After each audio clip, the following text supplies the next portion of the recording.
Okay, Agnes, one of our favorite people in the world is here. Our best guest ever, Jenny Ratz. Welcome back. What you been up to? Newest thing is our daughter just got engaged a couple weeks ago. So we've been wedding dress shopping and planning that. And our son is engaged, so we're going to have a wedding next fall and then a wedding the following spring. 2 weddings? I know. In 2 years? Yes. So it's very, in like 6 months apart. I know. It's so Jenny's awesome. busy. She's busy. Bring me some grandbabies. Okay, you guys have heard of social media, right? I've heard of it. Okay, so as a news organization, we put our stories on Facebook and X and Instagram every day. And the viewer reaction to that is sometimes all over the place. I think is the best way to present that, right? So this new segment we're doing actually takes quotes from responses to our posts, and we're going to talk about them here live on the show. So, Jordan, if you could play the first one there, the first graphic we got here. And yes, make it a full screen if you can. So the question is, this is all about Philip's kids advance to a second round of national mullet competition. So one of the responses was, for real, this is so awesome. And you were awesome, Colton. And another response was, people like to be distracted by real issues by news stations share things like this. Why our country is a joke because they're real issues people don't worry about. So 2 completely across the spectrum responses to a story about mullets. That's what we get here. But ladies, what do you think? Mullet or no mullet? Absolutely mullet. You think mullet? I need to have the fun stories. Yes, I think so too, because life is just, it gets tough, it gets serious and hard, and like some of these things, these stories like this just kind of bring our mood up, you know, more uplifting and kind of distracts us from like the hard pressing stuff. And I saw that story and that kid was rocking the mullet. Rocking the mullet. And it was just like, it made me smile. And there's so many heavy things going on in the world.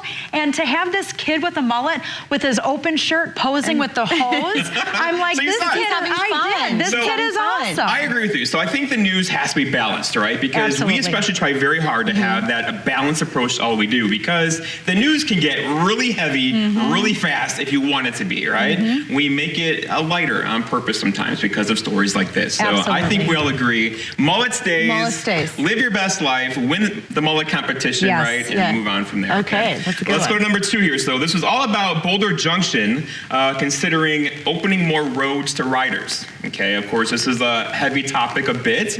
People have strong thoughts on opening more roads to riders. So here we are. From Ben, do we have number 2 here? Yeah, Ben, this is the background if we can, Jordan. Change that. Well, Ben reads, nothing but drunk driving machines for alcoholics, and they can't drive a real car. Keep them on the trails, in the woods, not the streets. Only the one businesses you'll ever see ATVs parked at consistently is outside of a bar. And then Dan responds with, about time. It's a huge tourist attraction, and it brings a lot of extra business into small towns. We should be having trails connect our towns like snowmobiles do. It's a smart thing. Do it. So, trails, adding trails, allowing riders on more trails. What do we think? Jenny, special guest. So, I work at Chanticleer Inn in Eagle River as one of the managers, and we are a bar, restaurant, and a resort. And yes, we do get a lot of ATVs, UTVs, snowmobilers. Are they all drinking alcohol? No, not necessarily. Do they have a drink and then move on to the next bar? Possibly, but they're also eating, they're spending money, they're checking out our rentals. I mean, it's so much more than just a big drunk fest, and we are a tourist community.